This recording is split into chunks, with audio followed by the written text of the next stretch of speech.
Hello, everybody. So I feel very exhausted today, and the reason of my exhaustion is the kind of process that I just finished doing, and with that culmination, I feel compelled to share this with you. So there are three messages that I want to share with you right now, and please bear with me because I can't speak loudly today, as I just finished a grieving process that I went through just a couple of minutes ago.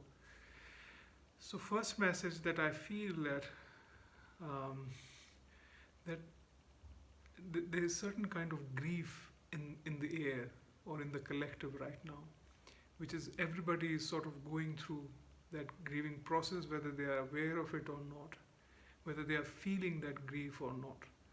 Because those who are into psychology and self-help, they know grieving is a process and there are certain stages. And when people would say that no, I don't feel that grief, they might need to check again. And the second message that I wanted to share is my own personal process with grieving and how it is related to my weight gain, because it will be very pertinent for those who struggle with weight gain.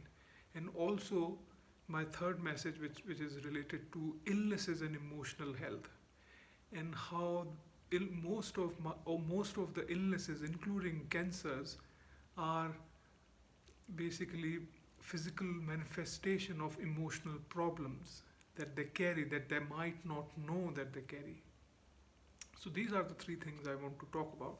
So first thing I've shared with you that I feel that there is grieving in this in the collective, and I've met few people and friends who went through this. And this grieving is about lack of containment, lack of being owned by people that thought that they would own them.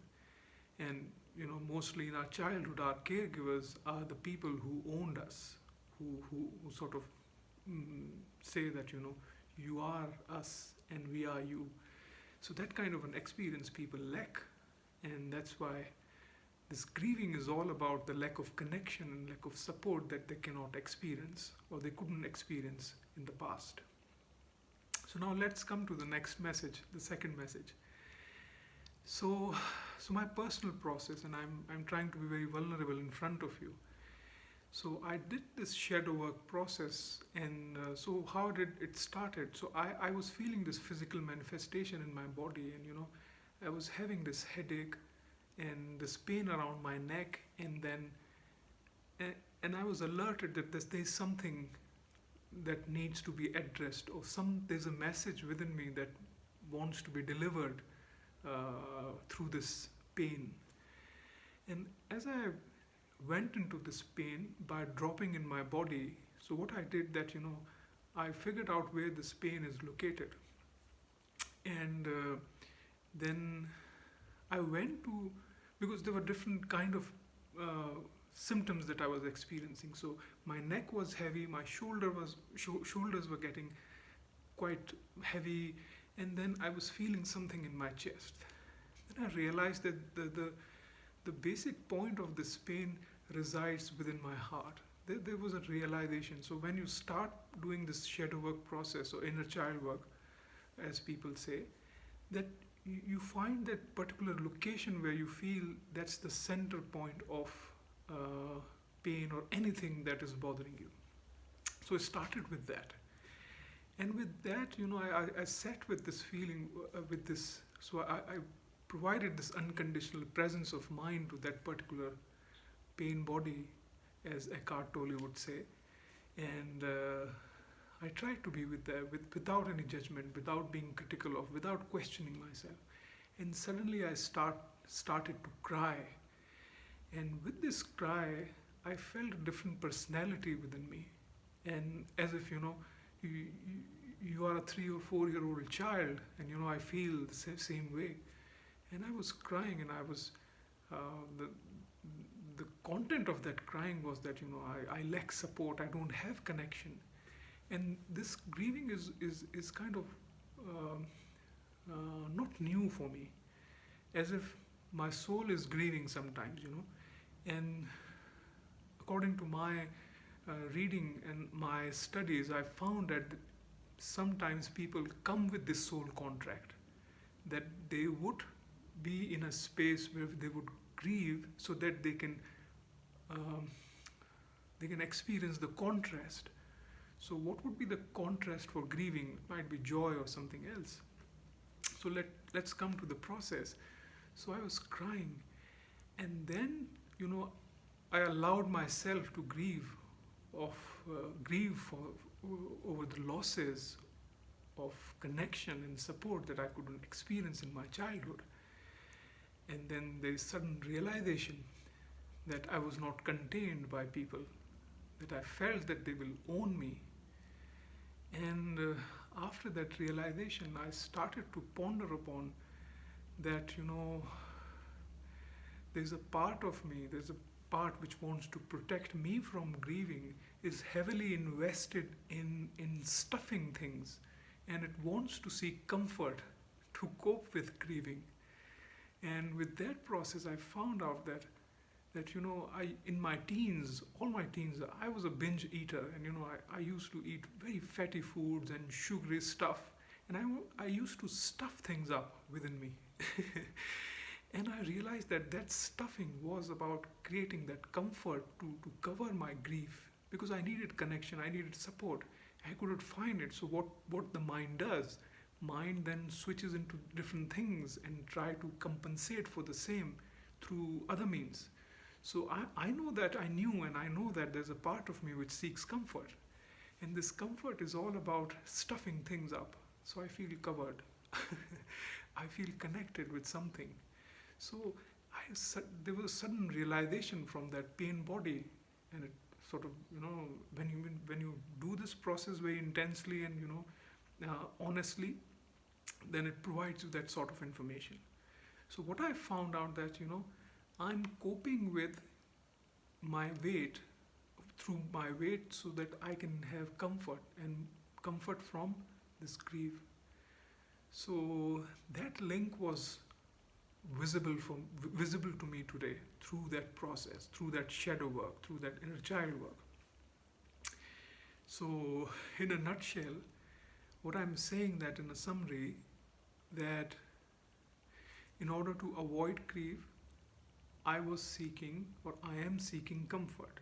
And I'm seeking comfort by eating food, certain foods, certain kinds of food, because I want to experience that connection and that comfort that I needed from the people that I thought they would give me, that I couldn't, but they couldn't give me that experience.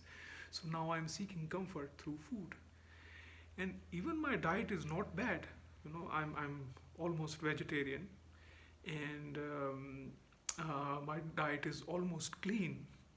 People would argue, what do you mean by clean? So let's suppose that my diet is clean, but then again I'm gaining weight. That's the problem. And now that this realization that I'm gaining weight because that I want to seek comfort, because having weight, what's the reason people gain weight? What is the positive intention behind gaining weight? People need to ask, because people um, invest a lot of money in weight loss techniques and doing exercise and doing other stuff. I'm not saying that they are bad, but what I'm saying that people need to ask why they want to carry weight. That's an interesting question that people want to carry. Why do I want weight? What is the positive intention behind weight gain? Why do I want weight in the first place? So the answer that came to me is that I need fat around my belly and my chest so that I feel covered, because I lack connection, and I needed that comfort from people that I couldn't get. And it's easier to eat food, certain sort of food, and my body, if my body produces fat, it feels that I'm covered, I'm being protected by someone. So these are some of the interesting reasons that our subconscious mind might give us that it's good to gain weight.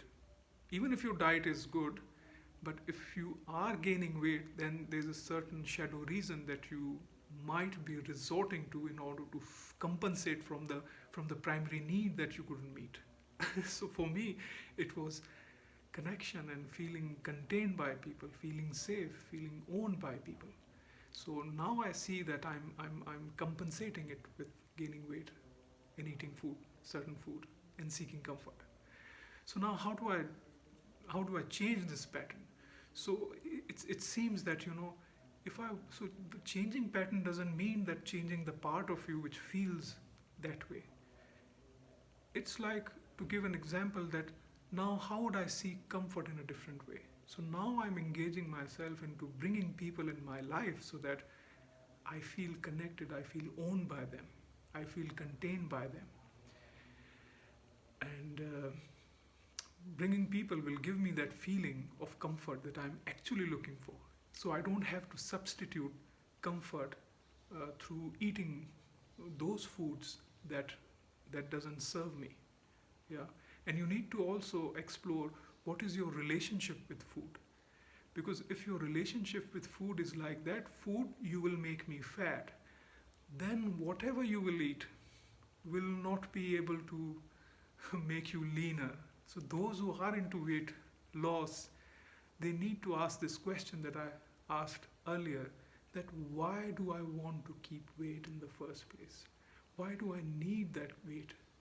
And if you lose that resistance towards the weight you carry, then boom, there's something happens in you which is able to rewire your brain in a way that it will help you to lose weight. And I'm looking for this miracle kind of a thing from now on, that I need to check that now what kind of craving will I have after this realization. Because I've seen people transforming like nobody, and the kind of stories I've heard. So I thought that I would share with you. And the third message, that many of our illnesses that we see, the physical manifestations that we see, bodily manifestations, like whether it is blood pressure, whether it is diabetes, or anything you take, even cancers, and studies are proving that even cancers have this emotional underpinning. So if you don't address the emotional conditions within which these diseases are response to, then we are missing a huge part. So I'm not against medical paradigm, against drug therapy, but what I'm proposing is we need to see what are the emotional conditions that are causing these symptoms to be there in the first place.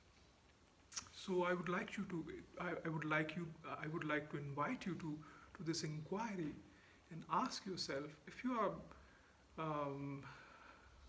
struggling with weight gain, any form of diseases, then you might ask yourself that by having this disease, what benefit I'm getting from it?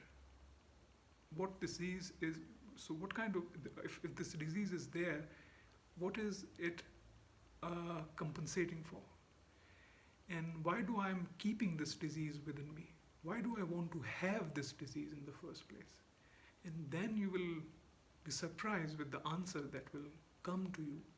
So for example, the answer may come to you that perhaps my cancer is there because I'm spending a lot of time distracting myself in the job that I don't like. Yeah, so that might be the answer. That your mind would say that if you leave the job, or if you quit the job that I'm doing, I'll feel better. And the reason for that cancer, for example, is because of this. Is because that I don't like my job, and I want to quit it, and I want to spend my career into arts or healing or whatever. So this is the interesting stuff that I wanted to share with you. I hope you will like it, and if you feel that it's good, then I would request you to share it with your family and friends, and comment below to further this discussion, and have chat with me. Okay, thank you.